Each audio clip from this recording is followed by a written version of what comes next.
Hello, dear friends, my lovely audiences. Welcome to the East-West Show that Jack Chow is hosting with the ICT TV. Today we are talking about a brand new subject which we never talked about, that is philosophy. We're not talking about the kind of philosophy, we're talking about the popularized philosophy by common concept.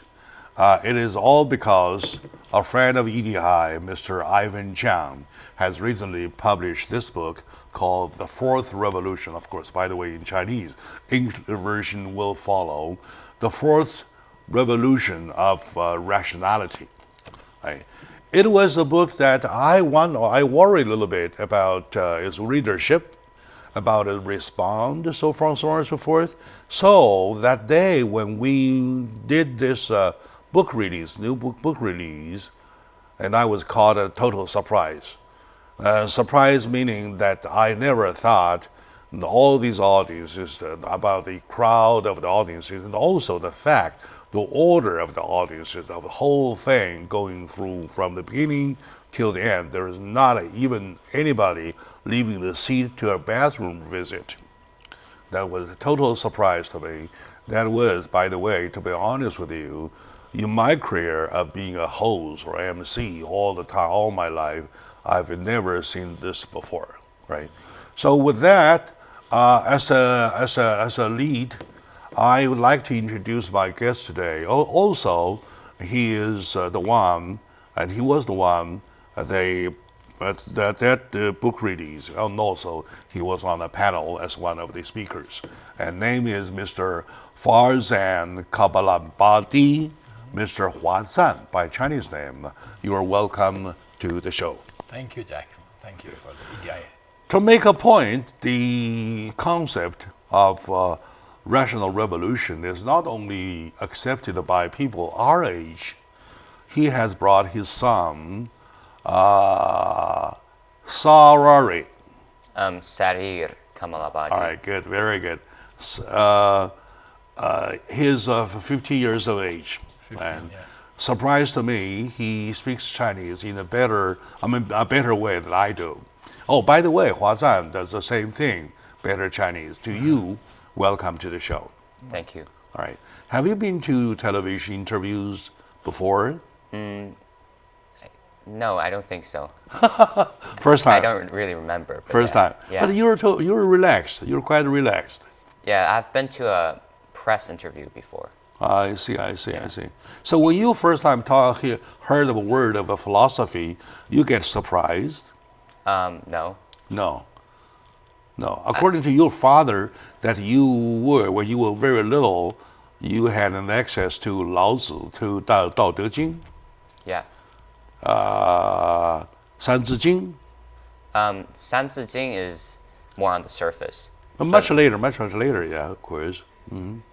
Okay, very But good. mostly the Book of Tao and also I Ching, the Book of Changes. I Ching, yeah, and I Ching. also Lun Yu, Yeah, Analects. Yeah. Analects, yeah. And Da Xue. Quite a surprise. I was taught 5 years of age when I was little the poems of Tang Dynasty. Okay. I thought that I was one of the very few.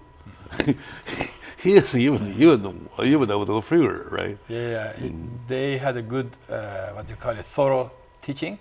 So they memorized 80,000 characters, like about 10, 15 books. Full, page to page, cover to cover, yeah. Right. Scary generation. Yeah, I call them scary. Better than You know my son David, right? Yes, sure. He is so scary. Every time when I see him, I had to prepare myself. I never knew what he's going to ask. And I still want to play like a father, right? Well, all right, that's the case. Anyway, back to the subject. That day, you made a very important speech, even though short, because I couldn't give you much time to go on. I really wish I could. I want you to finish, right? And why don't you give for my audiences the way that you feel about the subject? Okay. All right, yeah. please. I will give you a start, and then we'll check with him for the purpose of bringing him to the show, though, how much could be understood by his age. All right? Sure. When we talk about revolution of intellect or rationality or reason. We mean the jump or hyper jump, not a revolution in the sense of like armed revolution. We are meaning that the rationality of the collective of humanity is jumping. It's called a hyper jump in the evolution of the mind. So whether you call it a fourth generation of the hyper jump, or actually it is even one major hyper jump, my understanding is that the whole world in the history of 10,000 years has moved gradually. And then all of a sudden there is a super action in science development, in discoveries, in transportation, telecommunication, almost as if there is a power that is now forcing the world to be united, at the same time forcing the system of the thinking of the people to change. So the thinking may be corrupted, or the thinking might have been, we call it like ill, or limited, or limiting, or even stifling. But now there is time for people to have a hyper jump in their understanding.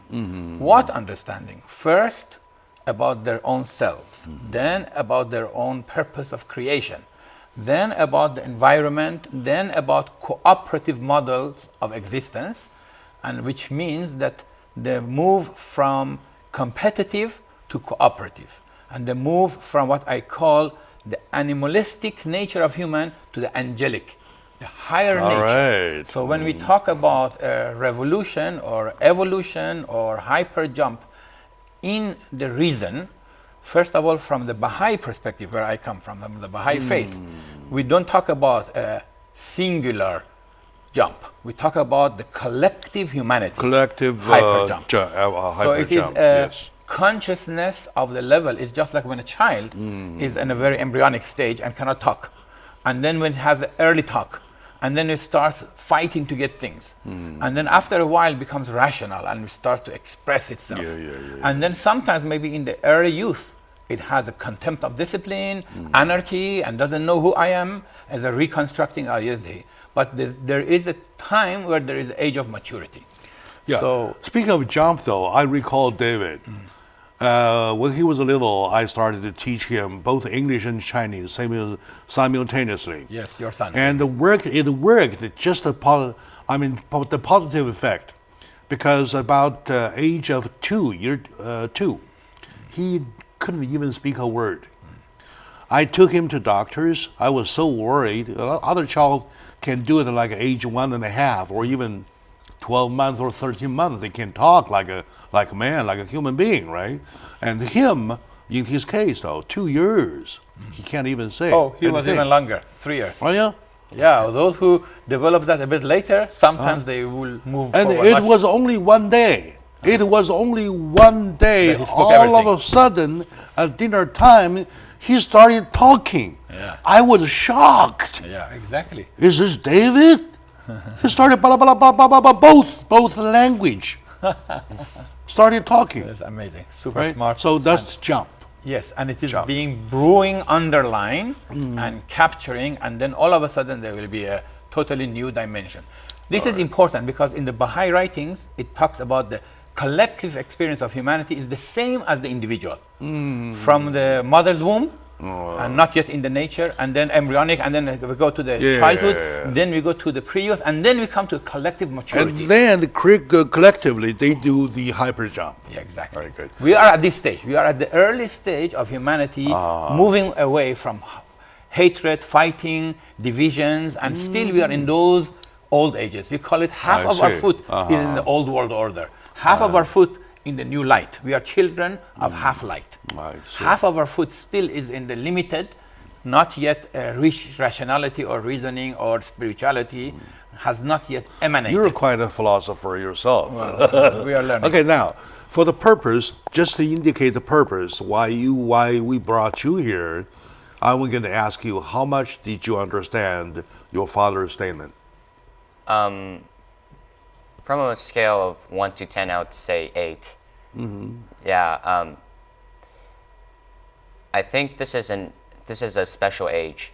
Like our generation is carrying a huge duty to transform this world, because from what I understand is that some people, their thinking is still backwards, is still back in that age, but we are the generation who can have new ideas, new motivations to transform the thoughts. For example, maybe modern day politics. Some people are more conservative, some people are more liberal, and like there's a huge division. And like some people, they still believe in traditional values, but some of them are outdated. So like in our generation, we must bring these people to come into this to the state of mind of our age. In touch with the reality. It looks touch that with the I really reality. have to listen to you very attentively, right? You're making a huge point, by which I have a bigger question to ask, right? So I don't know how much you understand your folks, your age, and I don't know how much either that you can represent your generation, your folks of your age, though. Okay, now, it looks to me that they will not be interested in the subject we're talking. Is it because the lack of our efforts in introducing ourselves plus our concept to you, or is it a matter of fact they do not have the interest at all? They have many other interests. They, maybe some of them play video games, and that is their interest. That is their attention. That is a fact, yes. Yeah. Yes. But like the people who are interested, they get a lot of information as long as they search online, because now the internet is a great tool to know about these things. So it's up to their own thoughts. Sometimes their attention is just very deep into one area because there's a lot of information on the internet in that one area. So maybe they don't have that thought. But I know a few people who are also at my age, also caring about the world, and like they are aware of the world situation. The state of the world. That's another surprise to me. That's another surprise to me for the new year, for 2019, that people your age care about the world too. All right, my dear friend, it's a good start. It looks a very good start for the new year, and we have brought a 15-year-old boy. Well, by the way, he looked like a boy, and now he looks like an adult. I really have to handle him carefully. Okay. Now let's take a short moment out. We come back to continue right away. Stay with us, please.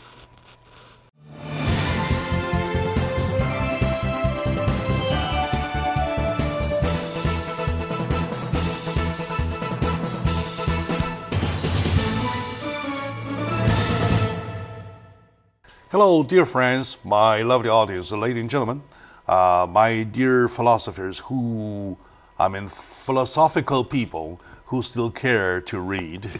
I will introduce you one book that is, especially when you read Chinese though, this is the Chinese version, the English version will follow, The Fourth Revolution of Rationality, written by Mr. Ivan Chang. And a week ago, we had this book release whereby my friend Farzan was present, and he was one of the panel speakers on the board. And today we'll continue talking about it. However, all of a sudden I had an idea, will you bring your son here, right?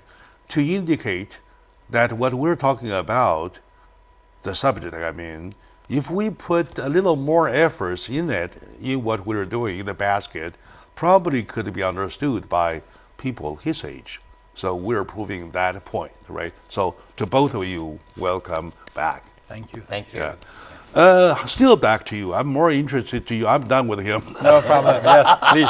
He does I'm better more job. interested to you, right? So you're talking about, at your age, looking around the boys and girls your age though, a majority of them are more interested in the gadgets, right? They play games, they bury themselves in the fun of it. And there are still some who do think, because they are more informed, And the fact they are more informed is because they have easier access to read to information because of internet. Am I right? All right. And to those, if we did put some efforts in there, the subject could be understood by you, your age? I think so. You think so? Yeah. All right. Okay. All right. Okay. Really, I really have to rephrase whatever questions before I ask. So, you mentioned you read lots of Dao De Jing, right? Yeah, a few years And ago. how can you please, in a simple way, let me know how much you understand, how you understand it, please? I understand it I understand it differently from what most Chinese people understand it. For example, some people say Lao Tzu was like one of the first atheists in the world, but that is not true. And like my father right now is proving them. He has published a book which talked about what the true meaning of Dao De Jing was. The Dao it talked about is the order from the highest good. So which talks about God and how you should follow the order. The origin. The origin. Or divine origin even. In other words, his understanding is more from the horizontal way to include other trail of the development of the philosophy. Am I right? Well, first, you asked the question about one particular book, Dao De Jing, which is the core of Chinese civilization, actually. And this book first talks about Dao, that is the divine origin. Yeah. Unknowable, beyond grasp, but real. Yeah. Then talks about the De, or the visible effects or qualities of that divine. The moral. And talks about the Shengren, or the saint, the one who receives that divine and teaches and orders the other generations.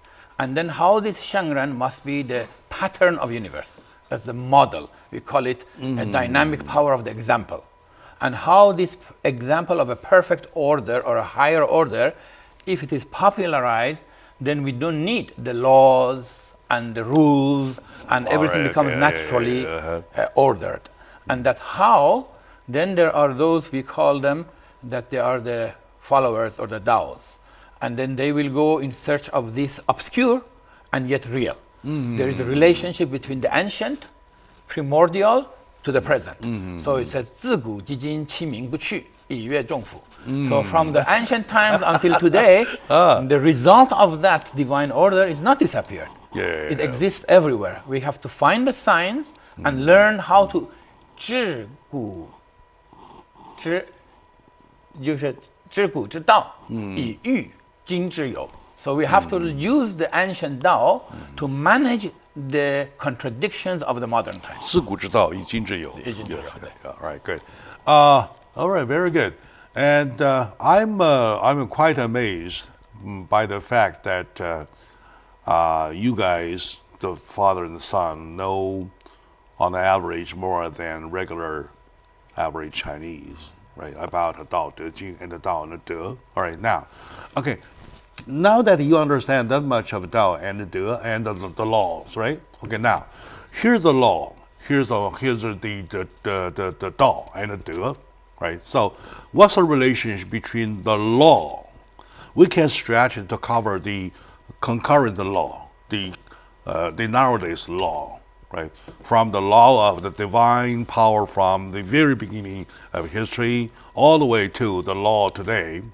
When the law versus the order, which functions, the law or the Dao De?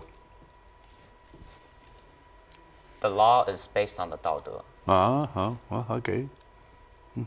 And further? I think, the moral of the Dao De is where the law comes from. Without that moral, then the laws don't make any sense. Therefore, they are not reasonable laws. Very good. That means for the law, there must be also an origin and a reason.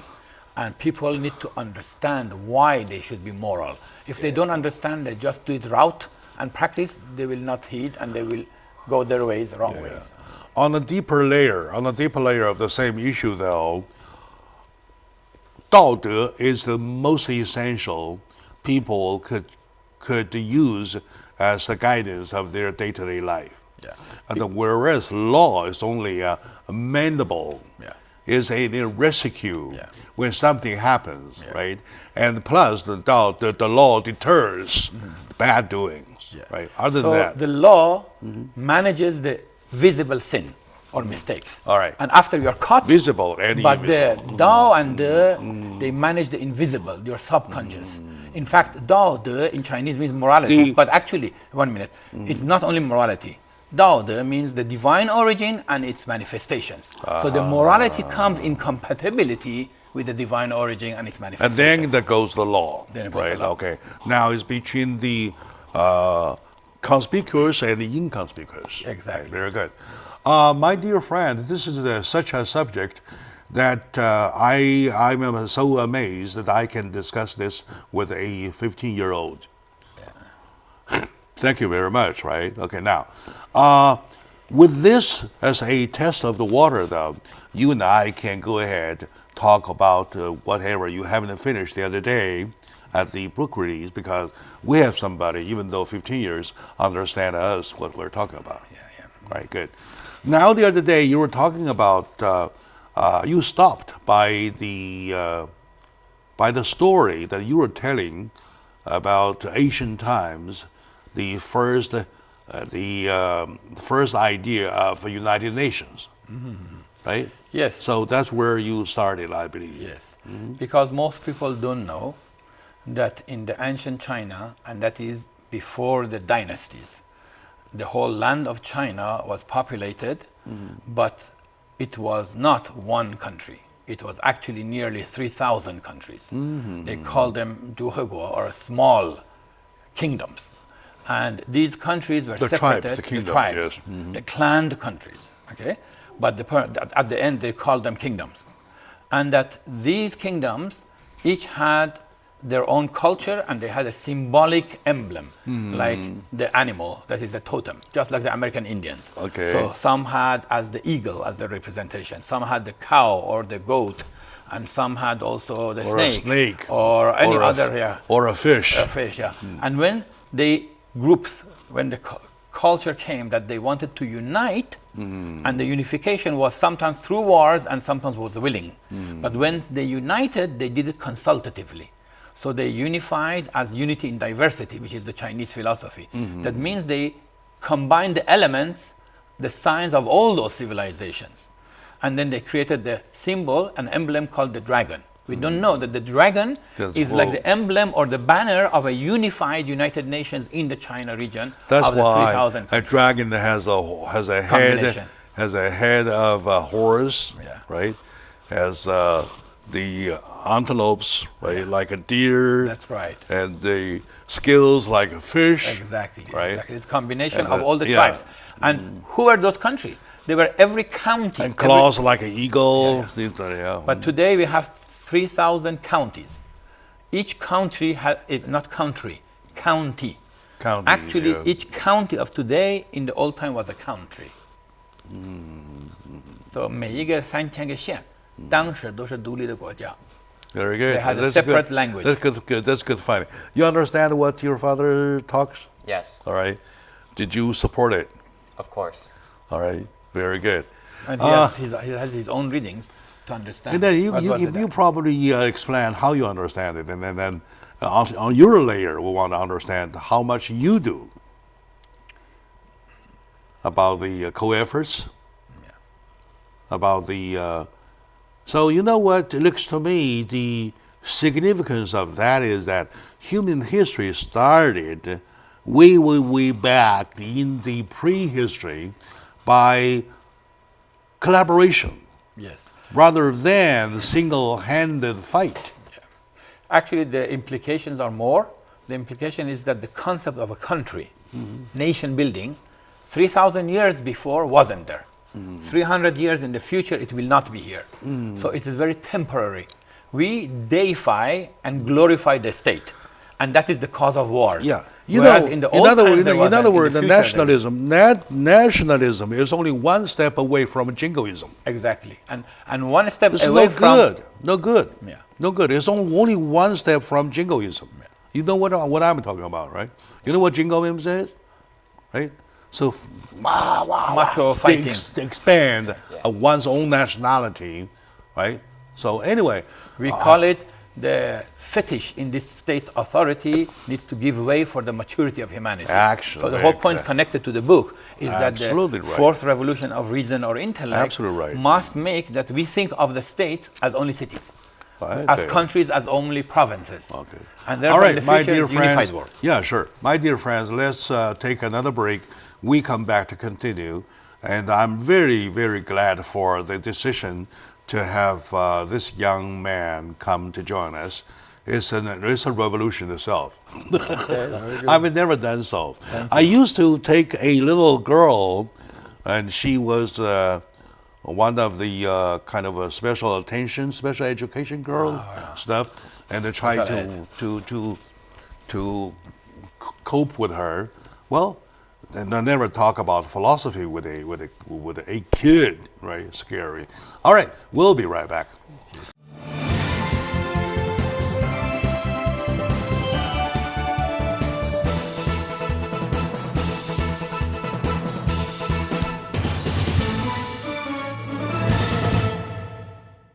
Hello, dear friends, my lovely audiences, ladies and gentlemen, my fellow Americans.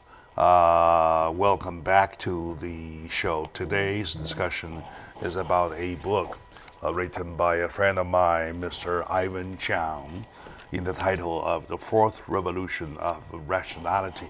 Right? To understand the book, which is of course philosophy, however, in the form of the generalized philosophy, the language too is very simple, very simple. Never those kind of complex sentences with a prefix, a suffix, whatsoever, all the way, all the attributive clauses, objective clauses, all the way. Well, just in order to confuse you. No, this is a very simple way of telling right now. Today with me is my friend, Mr. Farzan Kalabadi. He is a international activist. I call him an ambassador for peace, an ambassador for humanity, right? And he is very, very universal because he was born in Iran and active in Los Angeles and traveling around, never taking a respite over his life. And by doing that, he had set himself a role model for his son, only 15 years old, and he started talking in a way that get me surprised, get me shocked, in other words, right? So we'll continue. We have no problem. We don't have to worry about this young man. Yeah, all right. But now, We learn from him.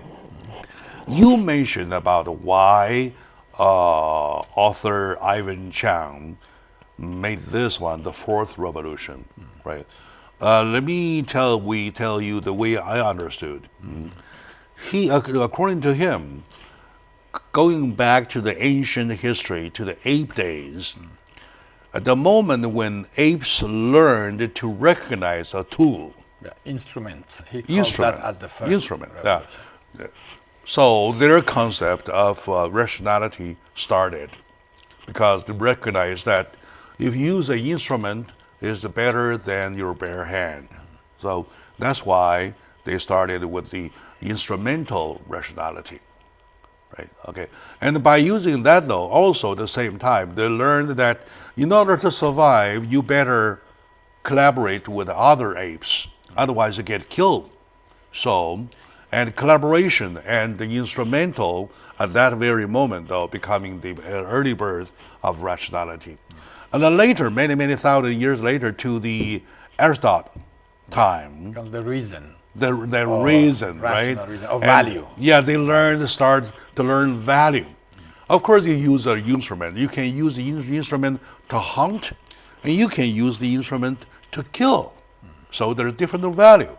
There are different values, right? So the rationality of value was added. And now what he found out, people are missing two more rationalities. The coexistence nationality. To understand me and a tiger, me and a rhino, we are coexisting on the earth. Human and the earth, or ecology and the universe is all interconnected. That's what. I'm only the one species that can speak. Other than that, we're the same, right? This is the coexistence rationality. And then he put it in a way called self-control rationality. To self-control, right? Especially given today's situation, if somebody pushes the button, well, we're all blown up. Nothing. Self-control is management, really. It's of management. The inner mind and inner heart, and both on individual and on also collective and on a country's reasoning. Yeah. So. And then finally, he came to a conclusion that altogether you have to learn the way at which point using which of the rationalities to use it the right way, so-called the comprehensive rationality, something like that. Actually, so, do you agree with that? How much do you agree with me? First of all, it is not time chronological wise. It's not chronological. No. But it is concept wise. And what I understand is that actually there, in the modern history, there is an origin for this. There is a cause for it. In 1844, there is a new movement, or we call it a new revelation, called the Baha'i Faith. The founders of the Baha'i Faith, Baha'u'llah, is the first person who said the earth is but one country. The whole earth is one country, and humanity, mankind, is its citizens. So the first concept of global, we call it village, or unity of the world of humanity. Also, the same person, the holy figure of Baha'u'llah, talked about collective maturity of humanity. And he talked about the rise of consultation over individual opinion. And also the candles of unity, including the unity of thought in world undertakings. So there will be a unity of not only rationality, but vision. And also our unified concept to contradict the dangers of destruction, such as the environment. And among them, he talked about the unity of religions itself, the cornerstone, the foundation, the cornerstone of the very unity. That means there is a time that humanity got used to divisions, fighting, and also alienation from each other and alienation from the world. Now there is a constructive period. So we call it the rolling up of the destructive forces of an old world order. And Baha'u'llah talked about the unfoldment of divine civilization. So all of these concepts that he wrote actually indirectly are inspired by Baha'u'llah and the unfoldment of a divine civilization that will be established. But they echo each other with 2,000 years. Exactly. Right. So it is a process of the whole part of human history. Exactly. But at this time, reaching how all of a sudden, after the invention of telegram in 1844, all of a sudden telecommunication became so close. At the same time, the Bab announced the day of the new world order, new world civilization. I can't remember that day who was the one that mentioned that fact that back then when Confucius or Lao Tzu created his philosophy, and in Europe, Aristotle did the same thing. And by back then, there is no way of traveling, there is no way of communication. How come they did it at the same time? There was a renaissance, which is, I use the analogy of the arrow of the bow. The bow has two. The Renaissance was much later. But that is different meaning of Renaissance.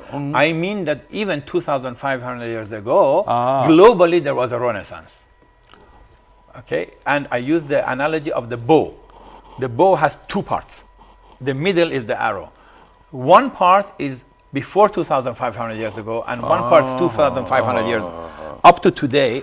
Both of them reach to the In other word, within there is a divine force there that has determined we human race must go that way. Exactly. Right? There is an order, and I use the analogy of what I call the arrow of history.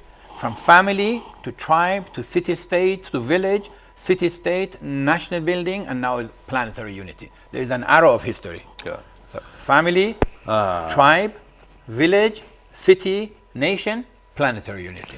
And It's an then arrow. the whole world, universe, has to come like a village. Exactly. So, This and is then called- we go one circle, Exactly. we come to the end where we started. In Chinese, I say 10,000 years of hatred and division and fighting is over. 10,000 years of golden age of humanity is about to dawn. We are in the transition period. Very good, very good. We are in the transition Okay, very good. And you, young man, talking about today's world, the people our age has a lot of criticism. And even to you, the generation, for the, I'm sorry if I say anything wrong, just stop me. Say, uncle, you probably want to call me uncle, or Jack, right? Please stop it. I can do it, right?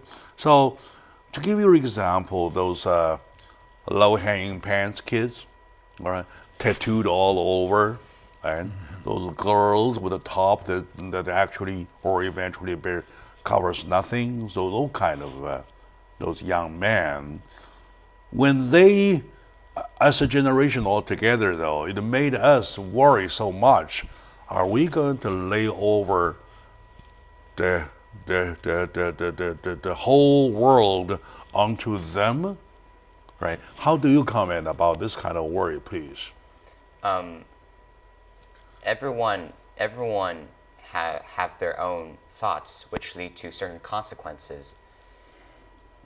I think our generation in general is in that place where where we are polarized. Some people are going to the extremes, but there's always some people who have the ability to carry the duty onto the next generation. Mm-hmm. But by numbers, who are the majorities? I cannot say so myself because I haven't really had a statistical check on these things. But generally, I feel when I look around myself, I see a lot of positive people in my generation. All right, okay. People of goodwill. People of goodwill.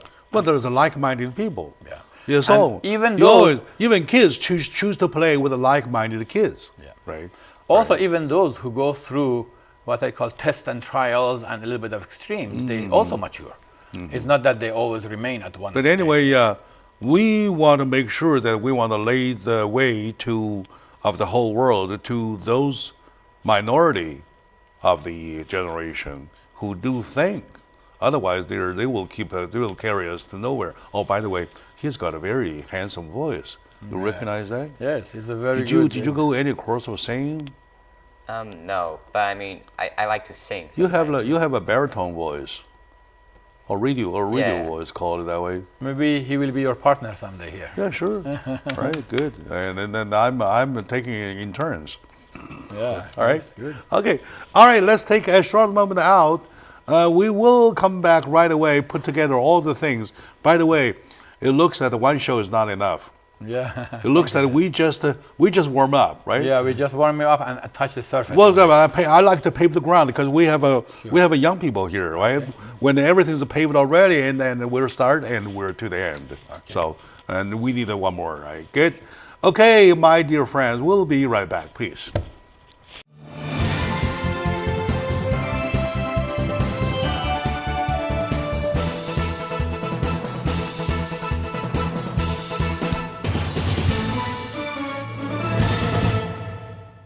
Welcome back to the show, my dear friends and my lovely audiences. I love you so much. Me and my crew try everything we can, every bit we can, to imbue this show with a lot of positivity. And like today, we want to introduce you one excellent book called The Fourth Revolution of Rationality. Even though written in English, in Chinese, English version will follow very closely, right? And he's working on that. And with me today is my friend, who I respect a lot as social activist, I better say, international social activists who go all the way, travel all the way among different countries to solve problems, right? In the early days, in the Middle East, when there are small group of people having problems among themselves, call them tribe people whatsoever, and he was the one there. It's making peace kind of concord kind of person, right? And at the book release, he made a very important speech about how he finds the inner relation between Western philosophy and Eastern philosophy. And interestingly, he made a very important statement. I let him finish the thing today. And today brought with him is his son of 15 years old. And with all my respect, I'm very sorry I took you as only a baby. But right now, no. Right now, no. So you can stand as tall as I am and to discuss with me on an equal basis because you know too much.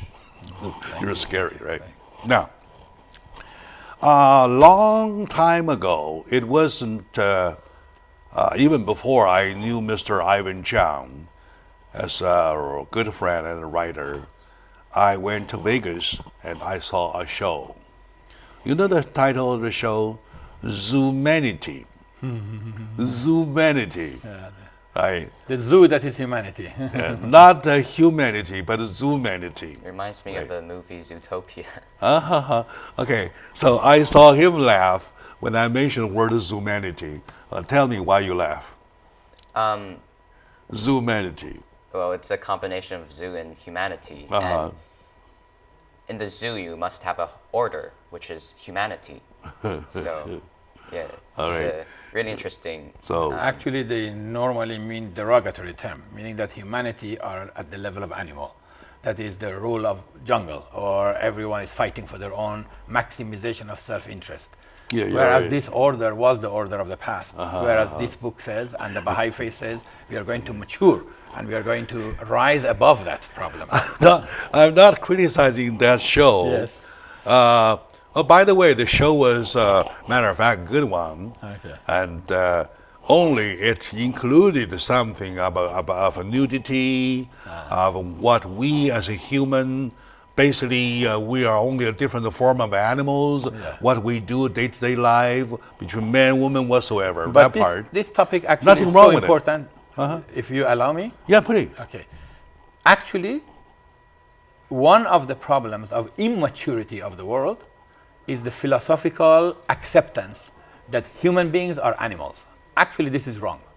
Okay. Most I people, would like to hear that, yeah. because they say that humans are animals except a more refined or a more developed, or we call it evolution or evolved.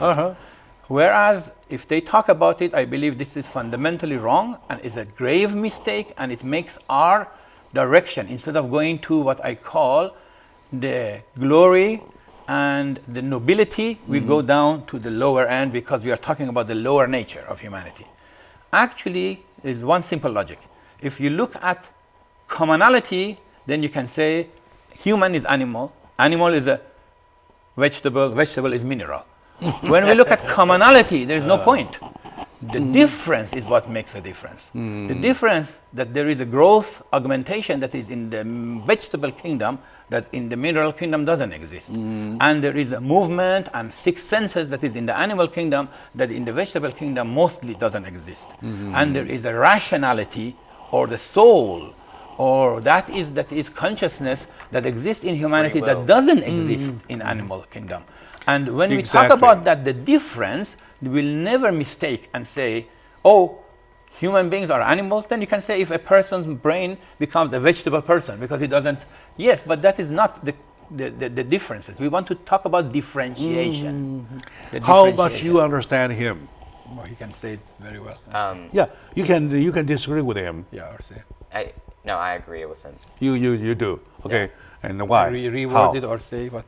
Because we're humans, and like there's certain classifications of different groups, as he said, you know, the vegetables, the animals. We humans have created a lot of things, and like we must have the free will and the free thought to create these things. The animals cannot. All right. So there's definitely a difference between humans and animals. So you're talking about the imperative, that the animals are driven by some imperative, whereas in human beings, the imperative could be any direction. Yeah. Could be noble or could be Thank you very much for pointing that out, and thank you very much for your understanding. As a matter of fact, you and I and him, we are in agreement of the whole concept only by saying human or animals is an anecdotal way of expression. Human word developed from animals. The way you call yourself you're human because you have to show some difference, right? When you show no difference, though, you are an animal. Exactly. Right? You are an animal. So that is, well, it's not only philosophy, it's a criticism to fact. Criticism to fact, right? Now, what you are talking about is called the manifestation and the emanation of higher nature of humanity. Exactly. If we don't have Exactly. the nobility Exactly. and we basically erode it. For example, we drink too much and we lose the mind. Yeah. The mind was the gift Exactly. of God to humanity. Then we become like animal. okay, that's Or things of this nature. exactly I want to use as an example, right? The difference between human being, humanity, and animal is because we have a mind. All right, we have a mind, and yet we choose to drink And destroy it. to numb the mind, Exactly, numb to act like an animal. Exactly. What's the point? Yeah. Okay, now, the difference between the human and the animal is that we have willpower, right? No, we give up our willpower. We rely on needles. Exactly. Why? Right? Those drag us from humanity into humanity, my dear son. Exactly. That's why. That's why I was so amazed by the name of the show. The moment I saw it, I said, must see. $300-something per ticket. I forgot the exact But this is number. the When I didn't commonly- pay the price, I did go. But the point is that the sad point up to today is that majority of the world, they look at themselves as real animals and the animal kingdom. A little bit higher, and sometimes they becomes lower than animal. Yeah. So the differentiation, which is the nobility of humanity, is something that is connected to the fourth revolution of rationality. Exactly, That means that exactly. our emotions and our hatreds should not rule us. Self-control is the distinguishing factor. Self-control in personal order and also in creating wars. Yeah, yeah. So Back we to come the back show, to the though. book. Still want to hang on, meander with the show a little bit. The show itself has nothing wrong with it. When I say show, though, what I'm so thankful for that show is that it gives me a way of describing what I see. Humanity. Humanity, right? Now, I'll give you an example. Now, with the government shut down, right? And there's the wall talk, wall talk. Without the wall, people going across. Right? With the wall, we have to pay money. Going on and on and on. Such a big issue. And the parties kind of doing they strangled each other. Yeah. And they pointed fingers at each other. Is that humanity or that is humanity? humanity. That is humanity. Exactly. So, young man, you agree with me? Yeah. That's humanity, right? Okay, now, we have a family, we have crying babies, they are hungry, right? Husband and wife, they are doing this. So what is he humanity. mentioned, and that is the free will. This is the special, because the free will can be an override. Yeah. It can be an override of the bad and evil for the higher good, or it can be the reverse, the numbing of the good, so that we'll go down because this is a little bit more fun maybe. do you agree with me if I say the following? All these that we discussed together call for this book. I think the call, first of all, the gentleman, Mr. Ivan, he was a Chinese entrepreneur who sacrificed money making. Yeah. Very rare in China. Yeah. In fact, none. He gave it up for 10 years and he wrote the book. It took him a long time, 20 years to prepare and 10 years that he wrote. So he sacrificed. Second, he did it, he's a very humble person. When I saw him, he's not Yeah, in a like very, a very humble proud, way. I'm Yeah, a yeah, philosopher, I have found yeah. something new. No. He just says that the world, in Very, China, very amicable. I used to analyze it and say that China had political revolution, economic revolution, and now spiritual revolution. Yeah. So he's talking about the spiritual revolution. Yes, So I said, exactly. you are the first Chinese that is giving the sign that is coming out of the economic and wants to do something valuable for the value system of humanity. So I really respect this, Mr. Ivan Zhang. The book has many good points. No book is the final answer, but it is a good call. At least making a good call. Good call. All right, okay. We're a little over time, but I still want to drag on a little bit. And I want to give my thanks to this young man. Thank you too. Handsome young man with a handsome voice too.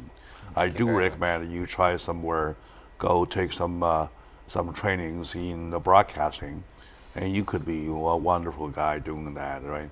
And plus that you have at least 2 languages that I know, and the most thankful to the fact that that you have created, you have nurtured such a great young man.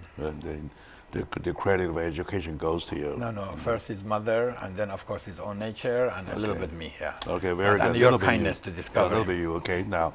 And so, my dear audience, today, I wish really that in the future shows we do this kind of discussion more often, so that we will join the call made by Mr. Ivan Zhang to wake up human beings.